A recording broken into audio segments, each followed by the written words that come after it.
debut je bio 2008.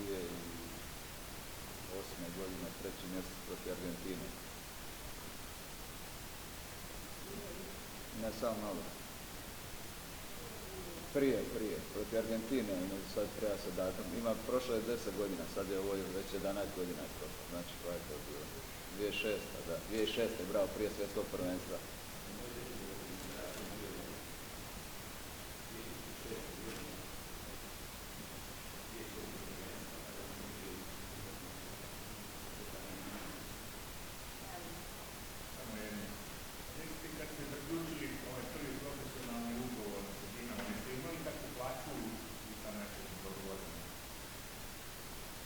Prvi profesionalni ugovor kad sam potpisao. Imali smo plaću, da. Je li ta plaća ostajala ista ili se mijenjala tokom vremena? Pa mijenjala se tokom vremena. Na više, na manje? Na više se mijenjalo. Kad ste dobivali veću plaću, jeste onda potpisivali kakav aneks ovom ugovoru? Pa je potpisivanje, bilo je potpisivanje tih aneksa za povećanje plaće. Ništa drugo smo lako.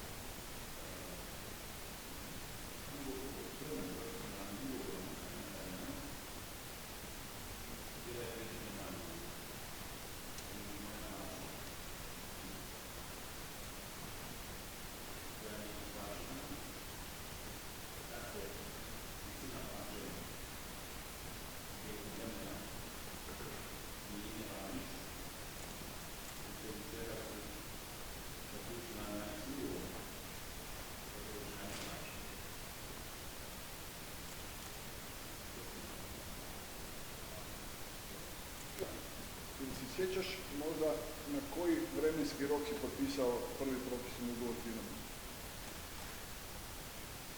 Prvi profesionalni, mislim da je bilo na 5 godina. Kako ide to? 5 godina, mislim, prvi, baš prvi.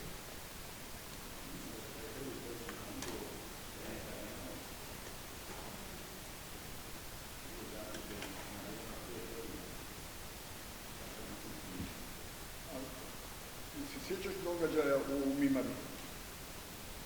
Sjećam. A se sjećaš na koliko si tada potpisao godina ugovor? Tad sam potpisao na 10 godina. To mi je bio prvi profesionalni. Da, dobro. Koliko je iznos bio u tom 10-godišnjem ugovoru tvoje plaće? Ne mogu se sad točno sjetiti, ali mislim da je u tom bio oko 132.000 eura ugovor. Poslije se je mijenjao zadnjih godina, ja mislim. 132.000 eura ugovor, godišnji ugovor, da. Mislim da je tu negdje, ako se ne varam. To se isto lako može provati.